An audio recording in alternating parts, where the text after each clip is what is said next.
Hello everyone, আসসালামু আলাইকুম। Welcome to my blogs. কেমন আছেন সবাই? আশা করছি সবাই ভালো আছেন। আল্লাহর অশেষ রহমতে আমরাও সবাই ভালো আছি, আলহামদুলিল্লাহ। চলে আসলাম নতুন আরও একটি ব্লগ নিয়ে আপনাদের মাঝে।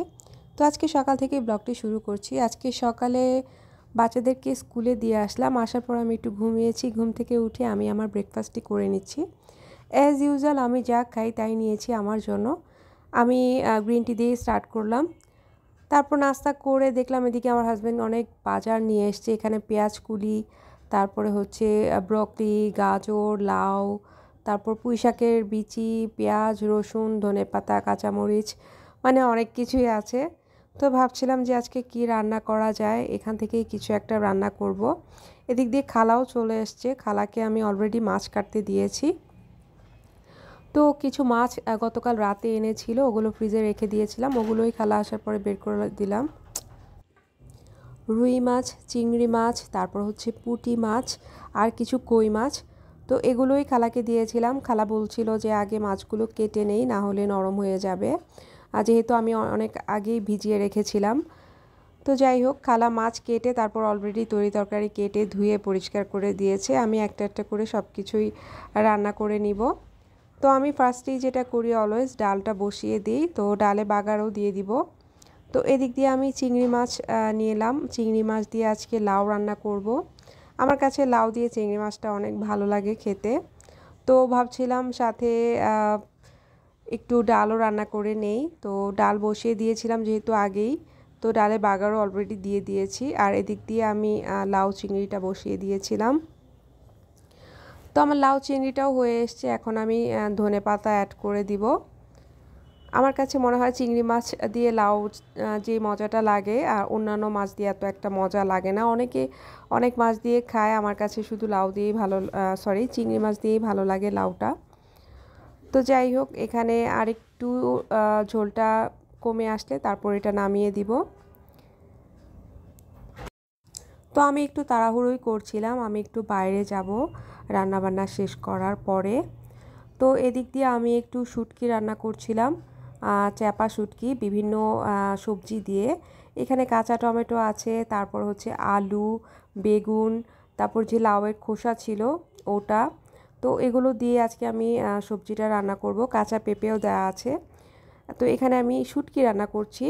তো ভাবলাম যে আজকে শুটকি খাওয়া হবে, কারণ অনেক দিন হচ্ছে শুটকি রান্না করা হয় না আমার। আর আমার তো শুটকি অনেক পছন্দের একটা সবজি।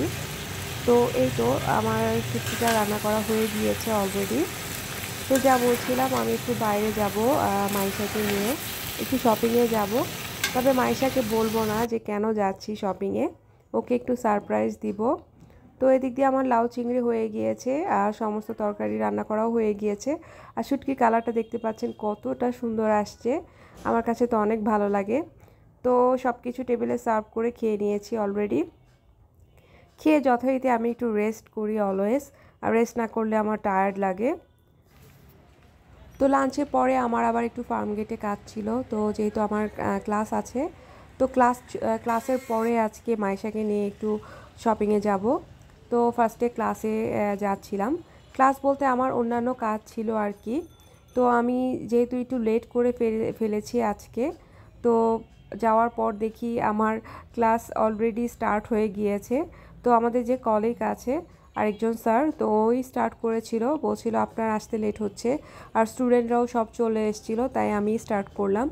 আমি পরে বললাম যে ওকে, প্রবলেম নেই, আপনি স্টার্ট করেন, তারপর আমি আবার নেক্সট ক্লাসটা নিয়ে নিব। তো যাই হোক, অলরেডি আমি চলে এসেছি, দেখতেই পাচ্ছেন। আমি যখন এন্ট্রি নিচ্ছিলাম আমি ভাবছিলাম যে আজকে ক্লাসে তো আমি পুরোপুরি লেট। তো যাই হোক, কিছু করার নেই। অলরেডি আমার যেহেতু বললাম আমাদের প্রবলেম নেই, আমাদের টিচার একটু লেট হলেও অন্য টিচার ক্লাস স্টার্ট করতে পারে।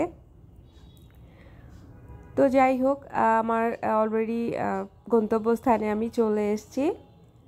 তো আমি ফার্স্টে ক্লাসরুমেই ঢুকছিলাম, পরে যখন দেখলাম আমার ক্লাস অলরেডি স্টার্ট হয়েছে, তারপর আমি যে আবার একটু রিসেপশনে বসলাম, মানে আমাদের মিটিং রুমে। তো তারপরে ক্লাসটা আমি নিব। এদিক দিয়ে স্যার অনেক কিছুই বোঝাচ্ছিলেন, আমি একটু ক্লাসরুমের ভিতরে গিয়েছিলাম স্টুডেন্টদের সাথে কথা বলার জন্য। তো যাই হোক, ওদের ক্লাস শেষ হতে হতে প্রায় সন্ধ্যা হয়ে যাবে, আর যেহেতু আমারও ক্লাস নিতে হবে।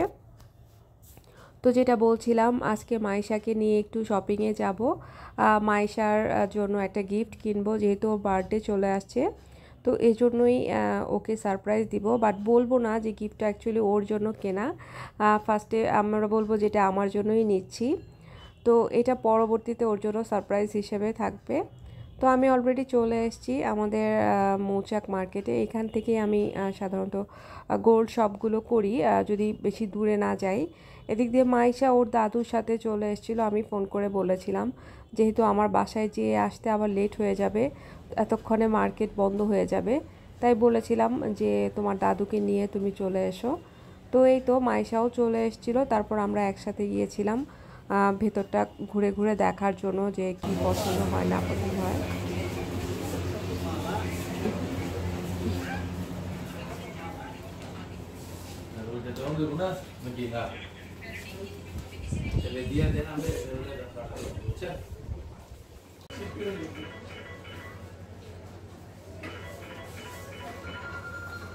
আগে কিন্তু শেষ করে দেবো, 9টার সময় এসো, বন্ধ করে কাম করো, তো থাকবো না, ভালো চলে দিব তো।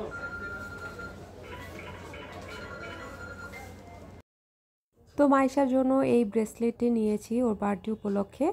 আর আমার এই ব্লগটি হচ্ছে আরও কয়েকদিন আগের ব্লগ, আপলোড করা হয়নি, তা আজকে আপলোড করলাম। তো যাই হোক, এই ব্রেসলেটটা নেওয়া হয়েছে, তবে এটা ওর দাদু ওকে গিফট করেছে ওর বার্থডে উপলক্ষে। তো এখন বাসার দিকে চলে যাচ্ছি। তো বাসায় যেয়ে আজকে সন্ধ্যায় কি নাস্তা করব সেটাই ভাবছিলাম। তবে আমি আসার আগে অবশ্য কাস্টার্ড ক্রিম রেডি করে এসেছিলাম, ওটা ফ্রিজে রেখে দিয়েছি। কাস্টার্ড ক্রিমটা রেডি থাকলে সাধারণত কাস্টার্ড তৈরি করতে বেশি একটা সময় লাগে না। তো যাই হোক, বাসায় আসার পর মাইশার বাবাকে দেখাচ্ছিলাম যে এটা কিনেছি মাইশার জন্য। তো মাইশাও অনেক পছন্দ করেছে।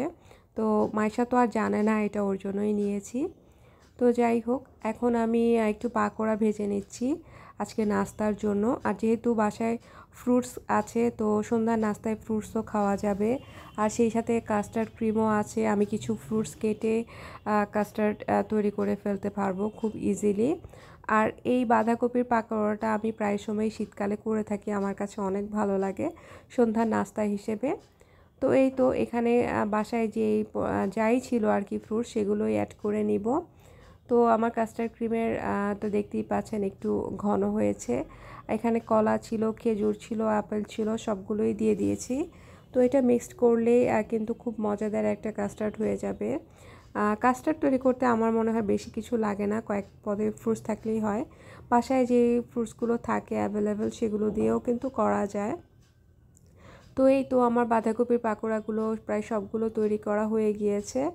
তো আর আমি একটু ট্রাই করি সবসময় মুচমুচিয়ে মানে ক্রিস্পি করে তৈরি করার জন্য, তাহলে খেতে একটু বেশি ভালো লাগে। তো এই তো আমার কাস্টার্ড রেডি হয়ে গিয়েছে, সেই সাথে হচ্ছে বাঁধাকপির পাকোড়া আর কিছু ফ্রুটস দিয়েছি, বড়ই, তারপর হচ্ছে অরেঞ্জ। এগুলোই আজকে সন্ধ্যায় স্ন্যাক্সে আমরা সবাই খাবো। আর আমার বাচ্চাদেরকে একটু সন্ধ্যার স্ন্যাক্সটা একটু ভ্যারাইটিস রকম সাজিয়ে পরিবেশন করলে ওরা একটু বেশি পছন্দ করে।